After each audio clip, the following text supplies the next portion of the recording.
Commander Taiho stood at the giant window of the Imperial space station. His back was straight, his uniform perfect. The stars shone cold and distant. He had seen many things in his years serving the Galactic Empire. Today would be different. "Sir, the unknown ship is asking to speak again," said his assistant. Taiho nodded. "Put them on the main screen." The face that appeared was pink-skinned with dark hair.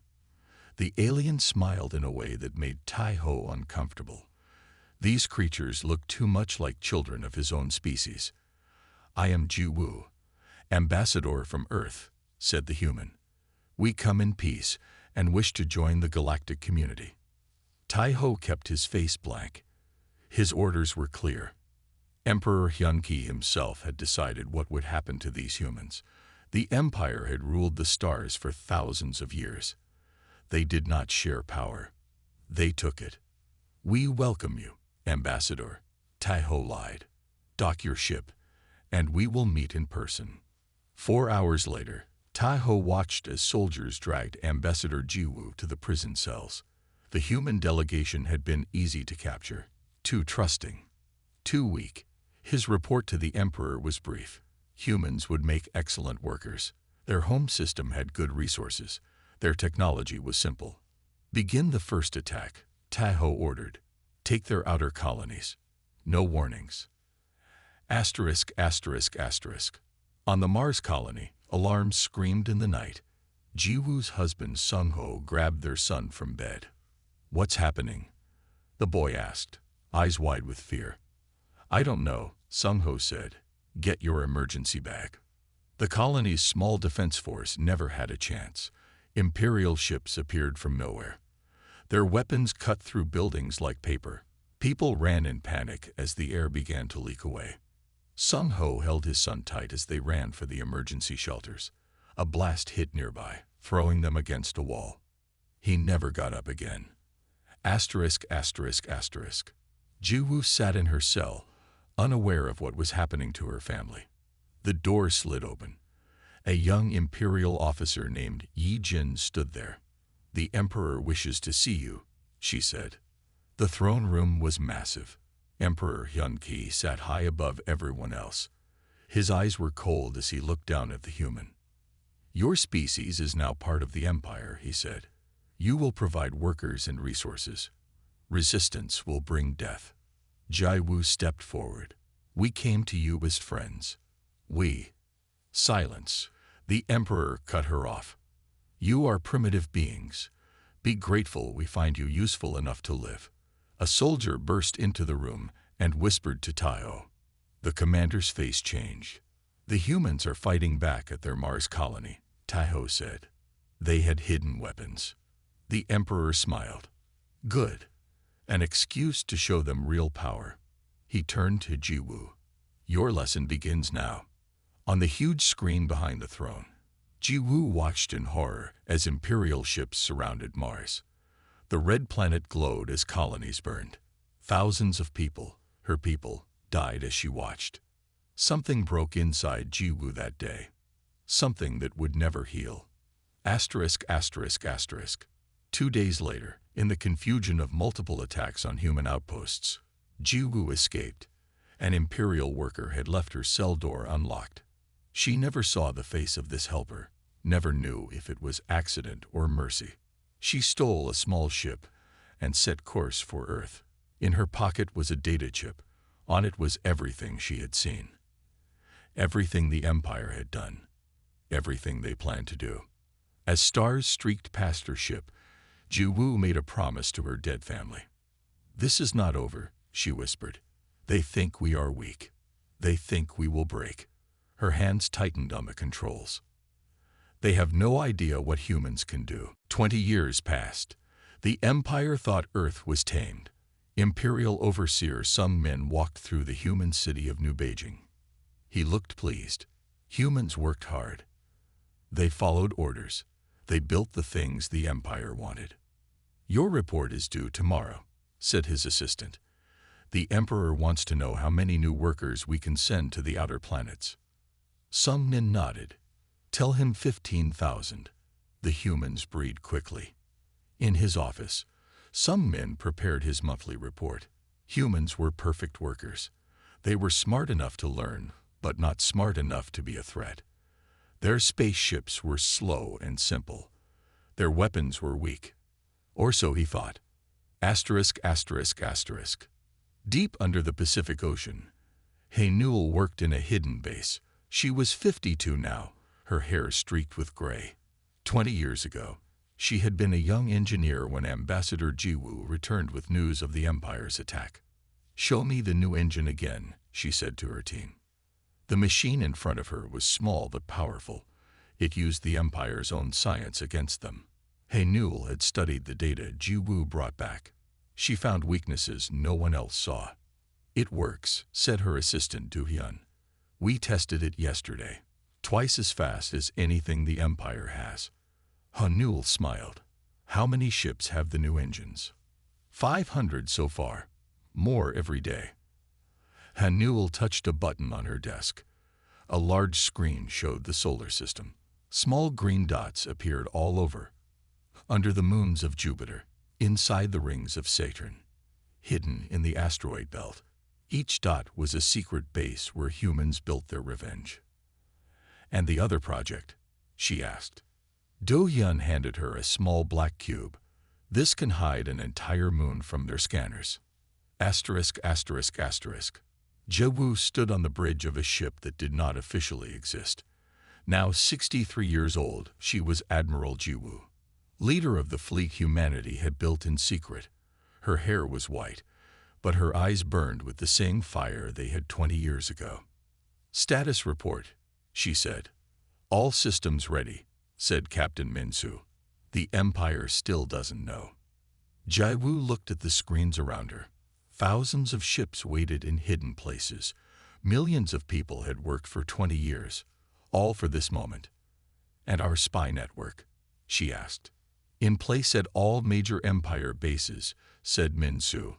"They think we're simple workers, cleaners, cooks. They talk freely around us." Jiwoo nodded. "And our defensive systems. Earth appears weak, just as planned. The real defenses are hidden." Asterisk, asterisk, asterisk. Back in New Beijing, Overseer Sung Min frowned at his computer. Something was wrong with the numbers. The humans used too many resources. They mined too much metal.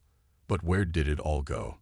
"Sir," said his assistant, "the humans are requesting permission to mine the outer asteroid belt." "Why?" asked Sung Min. "Their ships can barely reach Mars. They say they need more minerals for the Empire's orders." Sung Min thought for a moment. He had lived among humans for 20 years. They seemed broken, accepting their place. But sometimes he caught them looking at the stars with strange expressions. That night, Sung Min decided to check a mining facility himself. The roads were empty as his car approached the big complex. But as he got closer, he saw something odd. The facility was dark. No workers, no sounds. He stepped out of his car. "Hello." From behind him came a voice. "Hello, Overseer." Sung Min turned to see Captain Min-soo standing there. "Where are the workers?" asked Sung Min. Min-soo smiled. "Getting ready. The time for pretending is almost over." Before Sung Min could respond, Min-soo pressed a device to his neck. The Overseer fell unconscious. "Take him to holding," Min-soo said to his team. "The Admiral wants all Imperial officers captured, not killed. When the fleet reveals itself, we want witnesses." As they loaded Sung Min into a hidden transport, Min-soo looked up at the stars. "Not long now," he whispered. "Not long at all." The Imperial ship landed at the special port built for important visitors. Princess Yi Jin stepped out, her long robes flowing behind her. At 35, she was known as the most curious member of the royal family. Unlike her father, Emperor Hyun-ki, she wanted to learn about other species. "Welcome to Earth, Your Highness," said the human greeting party. Yi Jin smiled. "I have looked forward to this visit for a long time." As her guards watched carefully, Yi Jin toured Earth's main cities. She saw humans working in factories, She visited their schools and hospitals. Everything seemed normal. The humans were polite but quiet. "They have accepted their place well," said her chief guard. Yi Jin was not so sure. Perhaps. But their eyes tell a different story. Asterisk, asterisk, asterisk. At a special dinner that night, Yi Jin met Du Hyun. He was introduced as a simple teacher of science.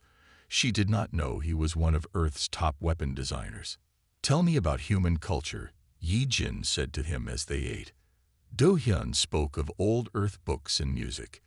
He told stories that made the princess laugh. For a moment, both forgot they were supposed to be enemies. "You are very smart for a human," Yi Jin said, then looked embarrassed. "I did not mean that as an insult." "No offense taken," Do Hyun said with a smile. "We humans often surprise people." As they talked, Yi Jin's communication device beeped. She frowned as she read the message. "Is something wrong?" Do Hyun asked. "3 of our outposts have gone silent," she said. "No contact for 2 days." Do Hyun's face showed nothing, but inside, he knew what this meant. The first attacks had begun. Asterisk, asterisk, asterisk. Commander Taho, now older with gray in his hair, stood before the Emperor. 3 outposts gone. 2 supply ships missing, he reported. "We think it might be the Zoltan pirates." The Emperor looked angry. "Find them. Destroy them." "Yes, sir," Taho said. "I have sent ships to investigate." What Taho did not say was that he had sent 20 ships, and none had returned. Asterisk, asterisk, asterisk. Back on Earth, Princess Yi Jin visited a human museum with Do Hyun. As they walked past old paintings, she asked, "Do humans ever think of fighting back?" Do Hyun looked at her with calm eyes. "Why would we? The empire is too strong." "Yet I sense something different about your people," she said. "A quiet strength." Do Hyun stopped at a painting of ancient human warriors. "There is an old Earth saying, 'Beware the fury of a patient man.'" "What does it mean?" Yi Jin asked. "It means that those who wait for the right moment are often the most dangerous when that moment comes." Asterisk, asterisk, asterisk. That night, on her ship, Yi Jin could not sleep. Something about Earth bothered her. The humans seemed too calm, too accepting. She called her father. "I think we should watch the humans more carefully," she told the Emperor. "Something feels wrong." Her father laughed. "You worry too much. They have been obedient for 20 years. "That's what concerns me," she said. "No species accepts slavery so completely." After the call ended, Yi Jin looked out at Earth below her ship, beautiful and blue, seemingly peaceful. As she watched, a small light blinked on then off again near one of Earth's poles. Then another near its moon. So fast she thought she imagined it. "Computer, scan for energy signatures near Earth's North Pole," she ordered. "No unusual energy detected," the computer replied. Yi Jin frowned. She was sure she had seen something. Asterisk, asterisk, asterisk. In the hidden base under the Pacific, Admiral Jiwoo received the report. Princess Yi Jin almost detected the test firing. Min Su told her, "We need to be more careful." Jiwoo nodded. "It doesn't matter now." The outpost attacks were successful. The first phase is complete. "And the princess?" Min Su asked. "Let her return home with her suspicions," Jiwoo said. "By the time anyone believes her, it will be too late." Jiwoo pressed a button, and a countdown appeared on all screens. 30 days, she said. In 30 days, the Empire learns what humanity is truly capable of. Emperor Hyunki stared at the screen in disbelief. Where Earth's moon had been, there was now only empty space. "This is impossible," he said. "A moon cannot just disappear." The scientists had no answers. The sensors showed nothing. The moon was simply gone. And with it, 3 large human mining colonies that had been there. "Could it have been destroyed?" asked one advisor. "No debris," said another. "It's as if it never existed." The Emperor turned to Commander Taho. "Find out what happened. Take the 3rd Fleet. If the humans have done something, punish them. Taiho bowed. Yes, my emperor. Asterisk, asterisk, asterisk. Taiho's fleet arrived at Earth 3 days later. 40 large warships surrounded the blue planet. Scans showed fewer people on the surface than there should have been. Where are they? Taiho asked. Our record showed 10 billion humans, but scans only find 6 billion. His science officer looked worried. Unknown, sir. And there's more strange news. Many of their large cities seem empty. Taiho ordered his ships to land near the human capital. The local leaders met them with bowed heads and fearful faces. Where is your moon? Taiho demanded. Gone, sir, said a human official. We don't know what happened. Many of our people are missing too. Taiho did not believe them. Take me to your military leader. Asterisk, asterisk, asterisk. In a simple building, Taiho found General Min-Su sitting alone at a desk. The human did not stand when Taiho entered. You will explain what has happened, Taiho said. Now, Min-Su smiled slightly. Which part would you like explained, Commander? Taiho slammed his fist on the desk. The moon, your missing people, the attacks on our outposts. Ah, said Min-Su calmly. You've been having trouble with your outposts. How unfortunate. Something about the human's calm made Taiho nervous. He ordered his soldiers to arrest Min-Su. Take him to my ship for questioning. Asterisk, asterisk, asterisk. On the Imperial flagship, Min-Su sat in a cell. He did not look afraid. Taiho watched him through a screen. He hasn't said a word, reported an officer. Just sits there smiling. Taiho frowned. Begin the punishment. Target their largest city. Show them what happens when they defy the Empire. The weapons officer prepared to fire. Suddenly, alarms blared across the ship. Sir, called the sensor operator. We're detecting massive energy readings everywhere. Where? Demanded Taiho. All around the system, near the planets, the asteroid belt, even near us. Hundreds of signatures appearing out of nowhere. Taiho rushed to the bridge. On the main screen, he saw it. Where there had been empty space seconds before, now there were ships. Human ships, thousands of them. Huge vessels larger than anything the Empire had built. Impossible, whispered Taiho. Asterisk, asterisk, asterisk. In his cell, Min-Su heard the alarms. He looked at his simple wristwatch and nodded. Right on time. The cell door opened. Princess Yi Jin stood there, eyes wide with shock. What is happening? She asked. She had been on her father's orders to observe the punishment of Earth. Min-Su stood slowly. Princess Yi Jin, you should come with me if you want to live. Are those human ships? She asked. Yes, said Min-Su. Did you really think we spent 20 years doing nothing? Asterisk, asterisk, asterisk. On the bridge, Taiho watched in horror as the human fleet surrounded his ships. A message came through on all channels. On the screen appeared Admiral Jiwoo, older now but with fire in her eyes. Commander Taiho, she said. Do you remember me? 20 years ago, I was just an ambassador seeking peace. Taiho recognized her with shock. Jiwoo, you killed my family, she said. You killed thousands of us. And then you thought we were broken. One of the Imperial ships fired at a human vessel. The shot bounced off harmlessly. Your weapons cannot harm us, Jiwoo said. We have had 20 years to study your technology and improve upon it. Around them, more human ships appeared. Where is our moon? Taiho asked. Jiwoo smiled. Safe, along with 4 billion humans who have been training and preparing. Your nightmare has just begun, Commander, and you get to deliver the message. Taiho stood frozen on his bridge. All around his fleet, human ships moved into position. They were beautiful and terrible machines.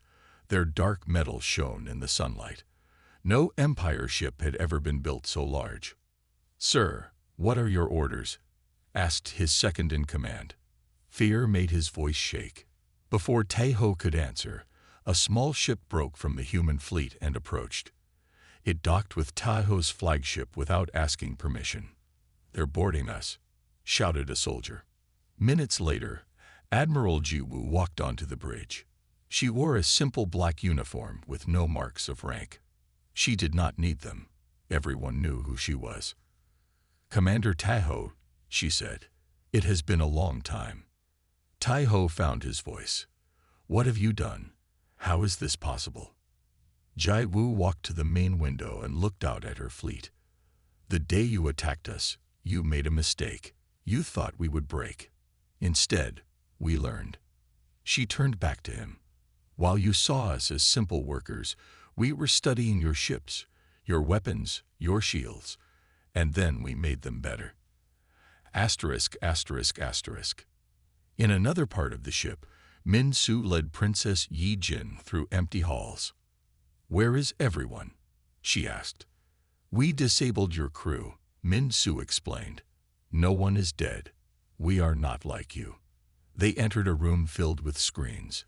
Each one showed a different part of the solar system. Human ships were everywhere. This was all hidden. Yi Jin asked in wonder. "For 20 years. Min Su nodded. "We built shipyards inside asteroids, factories under the oceans, training centers on the far side of Mars, all while pretending to be your obedient servants. And the moon." Min Su smiled. "That was Haenul's greatest work. A device that bends light and sensor readings around an object. Your ships could have flown right through where the moon was and never known it was there." Asterisk, asterisk, asterisk. Back on the bridge, Jiwu showed Taiho images of human bases hidden throughout the solar system. "We have 10,000 ships," she said, 5 times more than the entire Imperial fleet. Taiho shook his head. "Impossible. We would have detected the energy needed to build all this." "Not if you weren't looking for it," Jiwu said. "Not if you believed we were too primitive to be a threat." She pressed a button on her wrist. Outside, a massive ship appeared near Earth.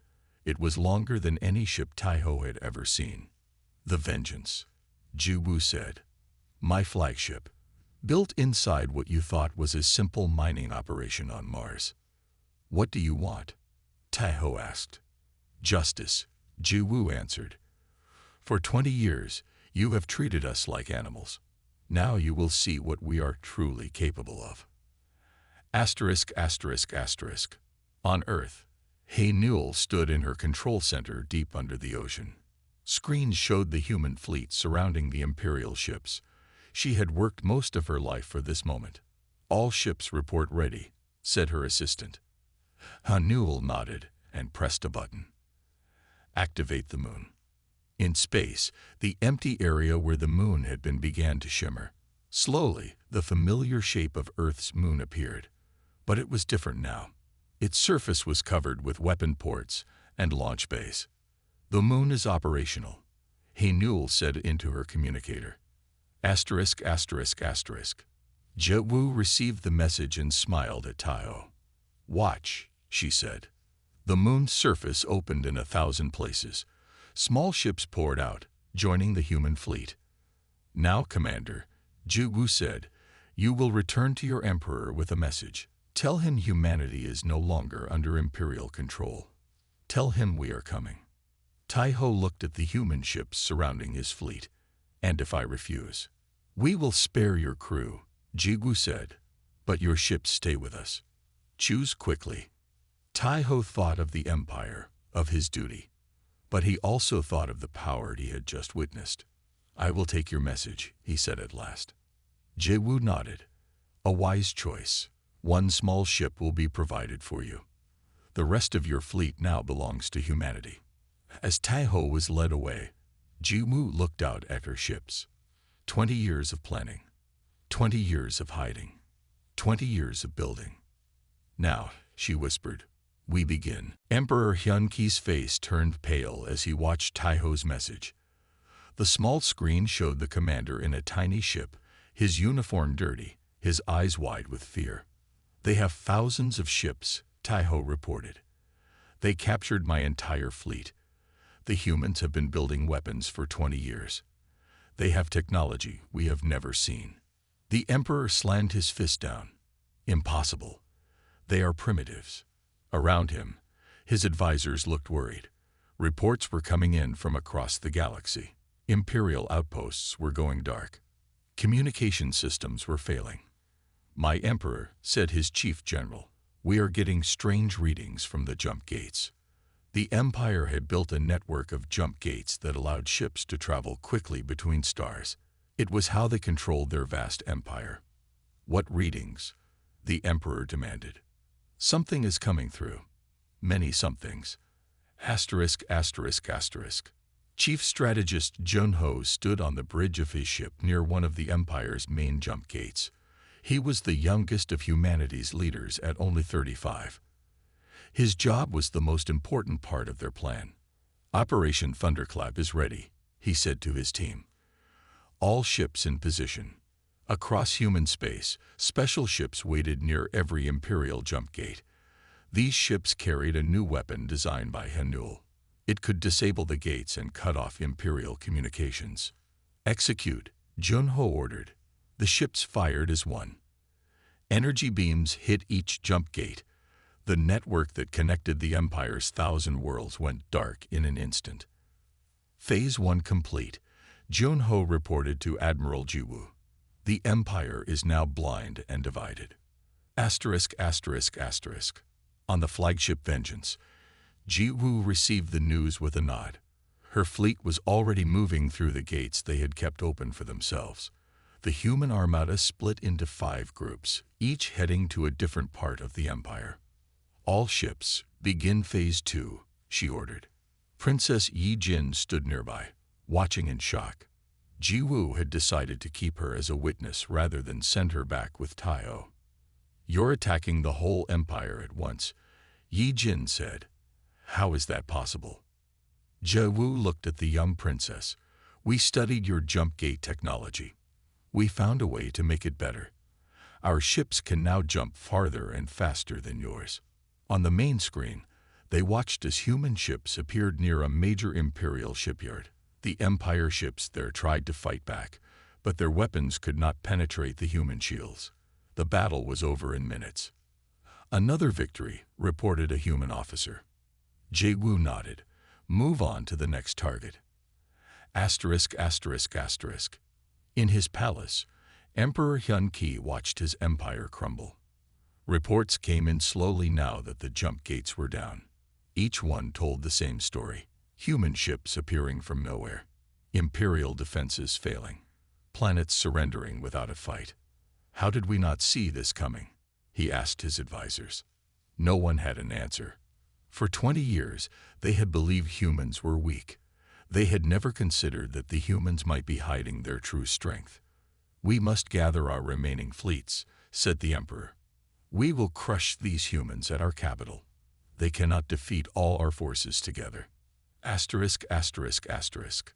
Aboard her ship, Yi Jin watched the battles with a heavy heart. She had always thought the Empire was right to rule the galaxy. Now she saw the truth. They had been cruel masters, and now they were paying the price. "Your father is gathering ships at the capital," Jiwoo told her. "He thinks he can stop us there." "Can he?" Yi Jin asked. Jiwoo looked at the princess. "No, but many will die in that battle." "Then stop this," Yi Jin pleaded. "There must be another way." Jiwoo's eyes hardened. "There was another way. 20 years ago, when we came to you in peace, your father chose war then. Now he will face the consequences." The Vengeance jumped to a new location, leading the main human fleet toward the Imperial capital. Behind them, the Empire continued to fall, system by system. The Imperial capital world of Nexus glowed blue and green in space. It was beautiful, with tall silver towers and wide green parks. For 1,000 years, it had been the center of power for the galaxy. Now it was surrounded by human ships. Admiral Jiwoo stood on the bridge of the Vengeance, looking down at the planet. Her fleet had destroyed the Empire's outer defenses easily. Now only the planet's shields protected it. "The shields will fall in 1 hour," reported Minsu. Then we can attack the surface. Jiwu nodded. Prepare all weapons. Princess Yi Jin watched with growing horror. There are billions of innocent people down there. There were innocent people on Mars, too, Jiwu said coldly. Your father didn't care. Yi Jin stepped closer to Jiwu. Please, I know my father was wrong. The Empire was wrong. But don't become what you hate.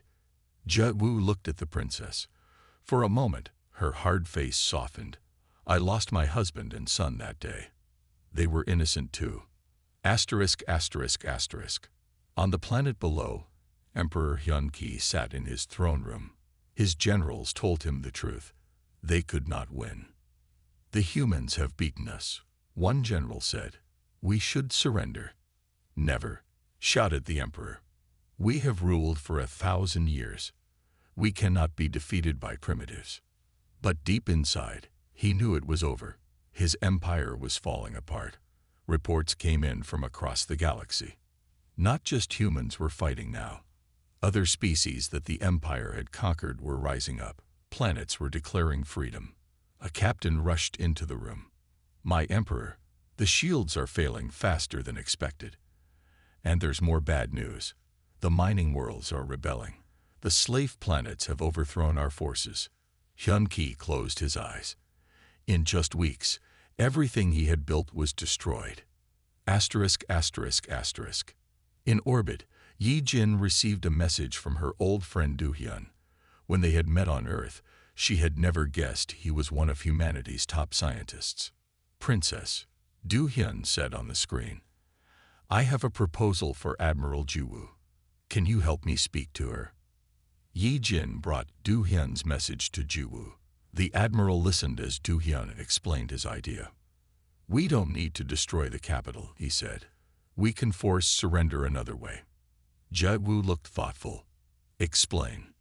The people of the empire believe they are superior, Do-hyun said. But what if we show everyone that we could destroy them but choose not to? That would be a greater victory. Jiwu was silent for a long time. The bridge crew waited nervously. Finally, she spoke. What do you suggest? Asterisk, asterisk, asterisk. The people on Nexus looked up in fear as the sky darkened. The human fleet moved into position. Everyone expected death to rain down from above. Instead, giant screens appeared in the sky. On every screen was the same image, recordings of the Empire's attack on Mars 20 years ago. The people watched in horror as their forces killed innocent humans. Then the screens showed other crimes. Slave planets. Destroyed worlds. All the Empire's cruelty was displayed for everyone to see. People of the Empire, said Admiral Jiwu's voice from the sky. This is what your leaders have done in your name. This is why we fight. Not just for ourselves, but for all species your empire has harmed. In the palace, Emperor Hyun-Ki watched as the truth was revealed to his people. Outside, he could hear shouting. His own citizens were turning against him. What's happening? He demanded. Revolution, sir, said a guard. The people are calling for your surrender. Asterisk, asterisk, asterisk. On the vengeance, Jiwu watched as chaos spread across the capital. Palace guards were joining the people. Imperial flags were being torn down. It's working, said Minsu. The empire is collapsing from within. Princess Yi Jin stepped forward. Let me go down there. I can help ensure a peaceful transition. Jiwu studied the princess. Why would you help us? Because you were right, Yi Jin said. The empire was wrong. I want to build something better. After a moment, Jiwu nodded. Go. But remember, we are watching. As Yi Jin left, Jiwu looked at the planet below. 20 years of planning had led to this moment. The empire was falling. But now she had to decide what would take its place. 1 month after the fall of the imperial capital, Jiwu walked down a long hallway in what had once been the emperor's palace. The building was different now. The gold was gone. The giant statues of Hyun-Ki had been removed. It was simpler, more open to all species. Jiwu was tired. Her hair was completely white now, her face lined with age and stress. The fire that had driven her for 20 years was fading. Her revenge was complete. The empire had fallen. But now came the harder part, building something new. She entered a large round room where representatives from 100 worlds sat in a circle. Humans, former imperial citizens, and many other species that had once been slaves. They were creating a new government together. Princess Yi Jin, no longer a princess but simply Yi Jin, stood at the center of the room. She had helped capture her father and now worked to unite the galaxy in peace. Admiral Jiwu, Yi Jin said with a bow, "We are ready for the trial." Asterisk, asterisk, asterisk. In another room, former Emperor Yunqi sat in plain clothes. Guards stood nearby, but they were not cruel to him. The human way of justice was strange to him. The door opened, and Jiwu entered alone. For a long moment, they looked at each other in silence. Enemy to enemy, victim to oppressor. "Why didn't you kill me?" Yunqi finally asked. "Because then we would be like you," Jiwu answered. Yunqi looked down. "My empire is gone." "Yes," said Jiwu, "but the people live. They will build something better. And me. You will face justice, not revenge, but justice. There is a difference." Asterisk, asterisk, asterisk. The trial lasted 3 days. Representatives from all worlds spoke of what the empire had done to them. Yunqi heard it all. At the end, he was sentenced to live on a remote planet, stripped of all power but allowed to live. As he was led away, he passed Jiwu in the hall. "I underestimated your people," he said. Jiwu nodded. "That was your greatest mistake." Asterisk, asterisk, asterisk. Later that day, Du Hyun found Jiwu standing alone on a balcony overlooking the city. The Federation Charter was signed today. He told her, "All worlds equal. All species with a voice." "Good," Jiwu said quietly. Du Hyun studied his old friend. "What will you do now? The revenge you sought for 20 years is done." Jiwu looked out at the sunset. "I don't know. I've been living for this moment for so long. Now it's here, and I feel empty." "Your family would be proud," Du Hyun said gently. A single tear fell down Jiwu's cheek. "Would they? We built weapons that could have destroyed worlds. We became so strong we could have been worse than the Empire. But we weren't," Du Hyun said. "That's what matters." Asterisk, asterisk, asterisk.